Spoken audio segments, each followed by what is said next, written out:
Oh, You good, man? You got your stretching in? yeah, I feel good, man. Old man here. It's like, nah, I'm Good. joking. How you doing? I'm good, man. I'm good. How are you? Doing well. Are you feeling loose? You feeling good? Feeling nimble? Yeah, a little bit, bro. A little bit. Now I'm using the pool earlier. Trying to get my little going on a little bit. So it's good stuff. A little a little water workout. Just a little. I ain't go far. Well, welcome back, nerds, to another episode of the New Block Nerds podcast. I'm your host, Chris, aka Prince, with the homie Duran, aka Medic Grizzly. Duran, how we doing, bro? Good, B. How you feeling today? I'm good, man. I'm good. I'm always glad when you recommend something to me. But there's a little bit of haterade because I don't like giving you credit for stuff all the time because you like to throw it back in my face. Now, you didn't do it this time, right? But so listeners, anyways, the other day, Duran texted me like a snapshot of the Doom that came to Gotham. I don't know if you guys have seen it. It's an animated movie on Max. You guys should definitely check it out. It's an Elseworlds Batman movie, animated Batman movie. And I'm usually not a big fan of like Elseworlds comic book stuff. I usually like my comic book characters within some kind of, I don't want to say greater continuity. Like they don't always have to be connected to something. But this particular Batman story is set in like early 1900s Gotham, and just the concept of that on face value was kind of just like, I don't know about that. I'm not really into it. But I checked it out. Duran was like, yeah, you should check it out. It's really good. So I watched it, and Duran, this was pretty good, man. I'm not gonna lie, this was pretty good. Like I was not expecting any of this, but it was a pleasant surprise. I felt like this is how an Elseworld story should be done. Like they took a lot of the basic elements of the comic book characters, even like all the villains that they have in this movie, and how they kind of not flipped their origins, but just tailored their origins around how it fit this particular story. My only gripe about this movie is how fantastical it gets at the end. Because you know me, I like my Batman super grounded. I don't like my Batman, going to other realms and dealing with a whole bunch of magic and all other kind of stuff per se. But anyways, it was great. You were right. There's your flowers. I give the floor to you. I think it glitched. Say that again. No, I will not say it again. So what's up, good peoples? I don't want to spoil too much of this, but I'm gonna spoil a little bit of it because I want you guys to go and watch it. It's HBO Max. They've been putting out some DC content recently, like out of nowhere. Like wake up and it's there. Like they even have a new Superman animation coming out soon that we definitely check out.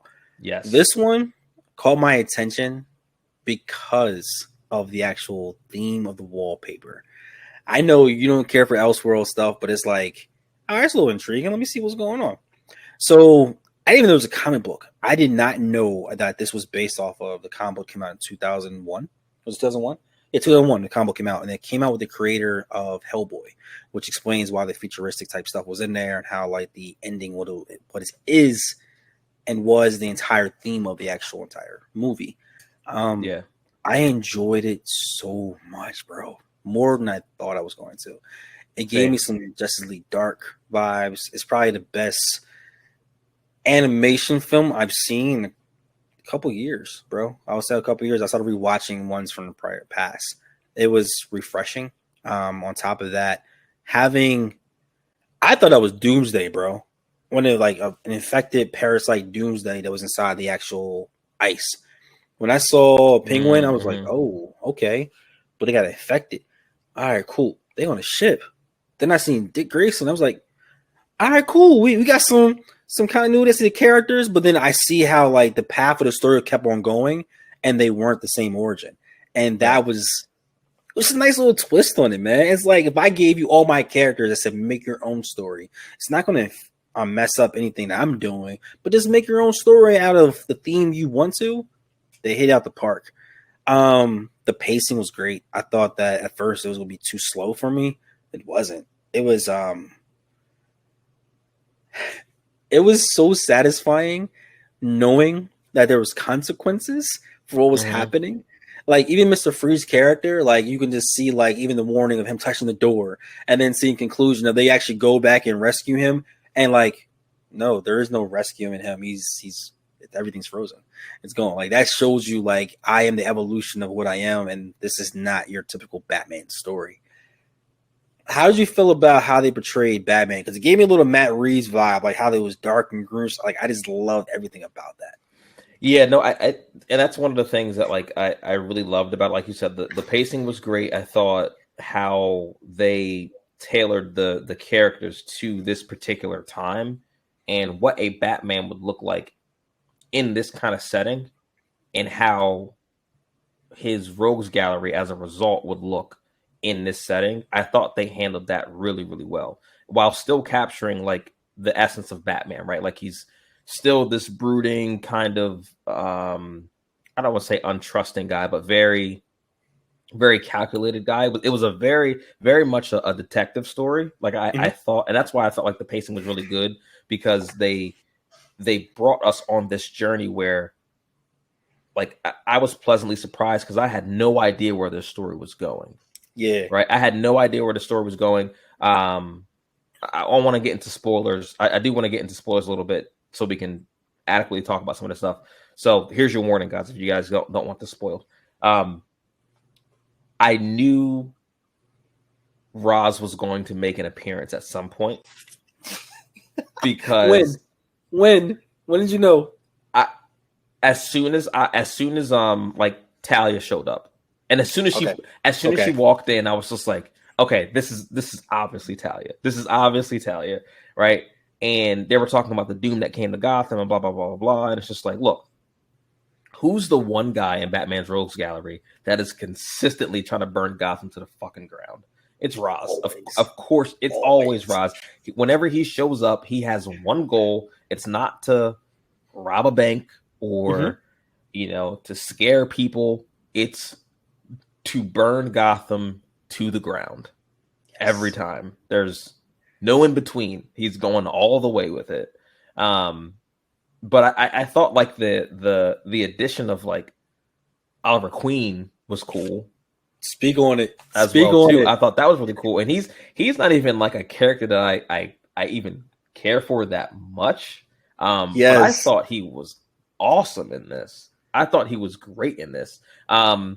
What were your thoughts about how they? Because Dick Grayson was the same.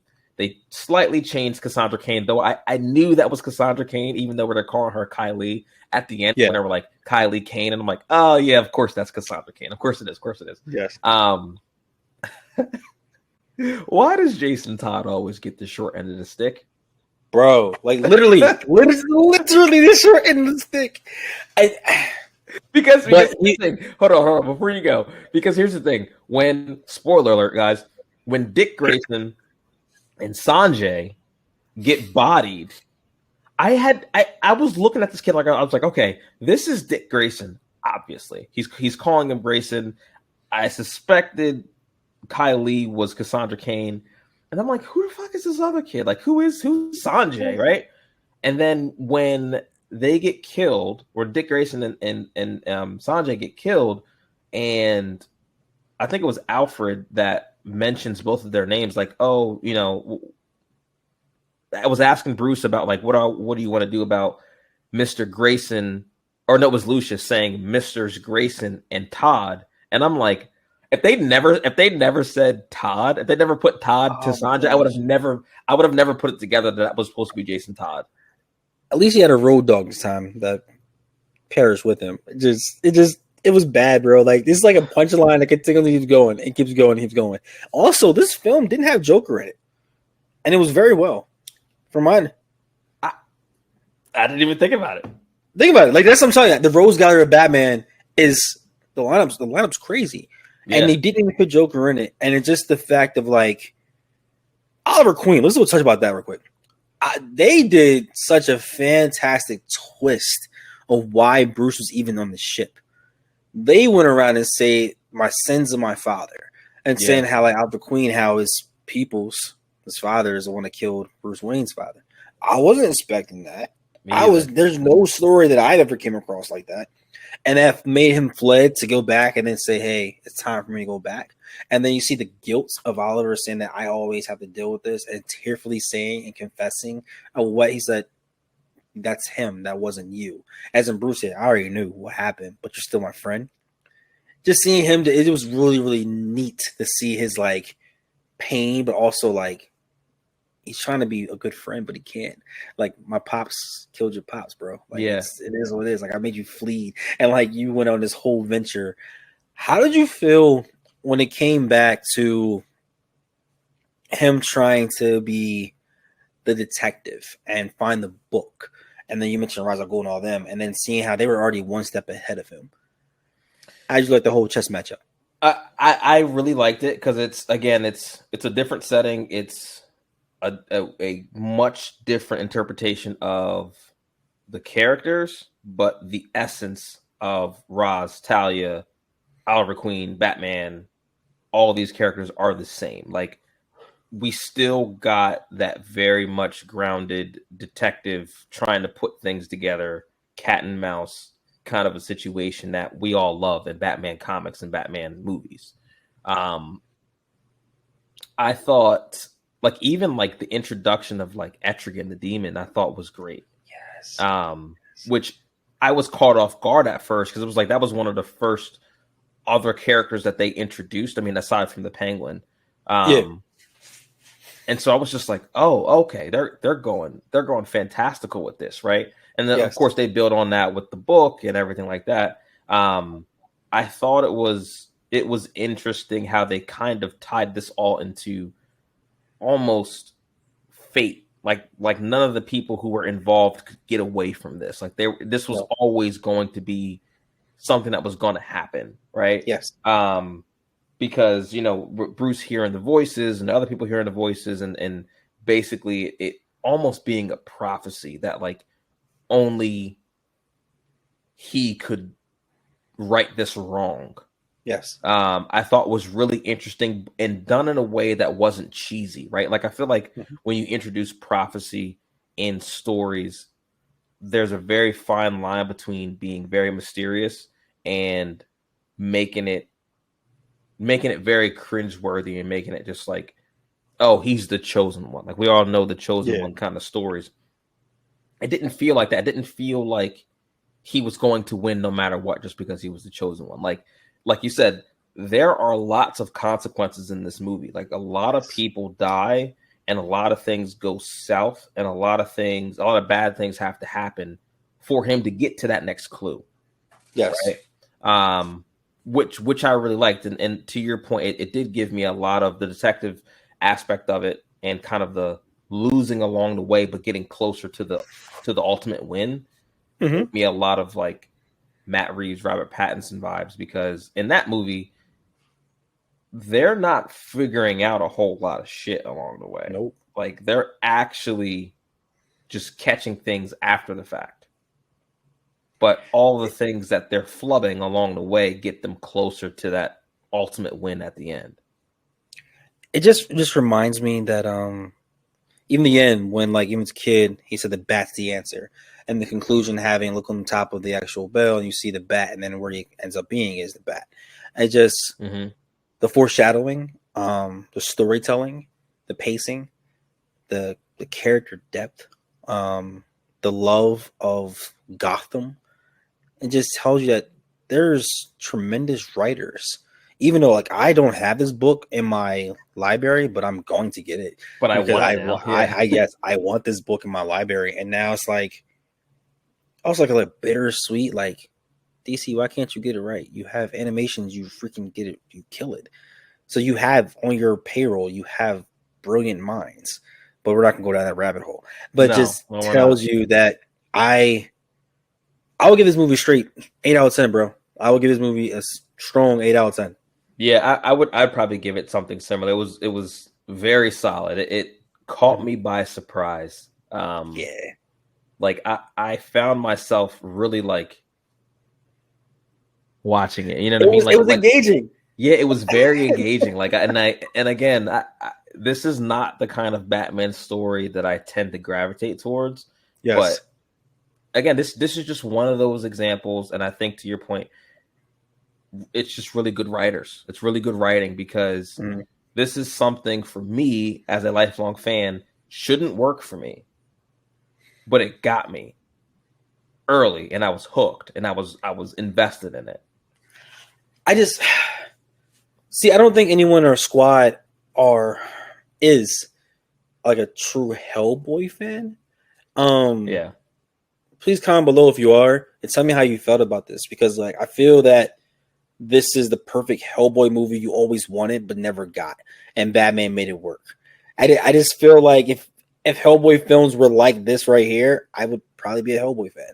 It was freaking awesome. It really was. I enjoyed it. I definitely enjoyed it. yeah. Wait, when you said that this was that the comic was written by the guy who created Hellboy, everything makes Yes. sense now. Everything all Yeah. So it all yeah, makes sense now. It all makes sense. I'm like, okay, this is why they went this route. It makes total but it sense. makes But sense. he did a But hell of a job with it. even your shrug is like it's Hellboy. But then I tell you it's Hellboy, but it's Batman, and you're like, all right. I mean, game on. Let me see what's going on. Oh, they did this. Oh, Hellboy, why you don't have more? You probably have a excuse me, not trying to speak bad about Hellboy fans. Probably have a strong following, but I have never been like, hey, I want to be a Hellboy fan. I want to read the books. But now I'm curious now. Like I'm intrigued. To you put a Hellboy book in front of me, I actually may read it just to see if it's something like this. See, Just because you hear that, DC? You've made a Hellboy fan out of Duran. I don't go that far. Don't. Just say I would read it. But Read yeah, no, anything you want. I mean, I echo all your sentiments, man. I think I'd Yeah. give this a solid 8 out of 10. It's really good. If you guys haven't seen it, check it out. It's a Yeah. fresh take on the Batman lore in Gotham. It's definitely like a closed story. Like there are no sequels to this No, whatsoever. it's done. It's a wrap. But yeah, man, it was great. I loved it. Again, man, good suggestion, Deron. I give it to you, man. I I give it to you. appreciate it. I I mean, give I it to just you. I said give it to you. it is what it is. The streak continues. The But streak continues. guys, again, don't forget to like, subscribe, comment, share with your friends. Let us know what you guys thought of this movie, Doom That Came to Gotham. If you guys haven't seen it, go check it out. Come back, listen to us. Let us know what you thought. I've been Prince, Duran. It's a pleasure as always, bro. And we'll catch you guys on the next one. Peace and love.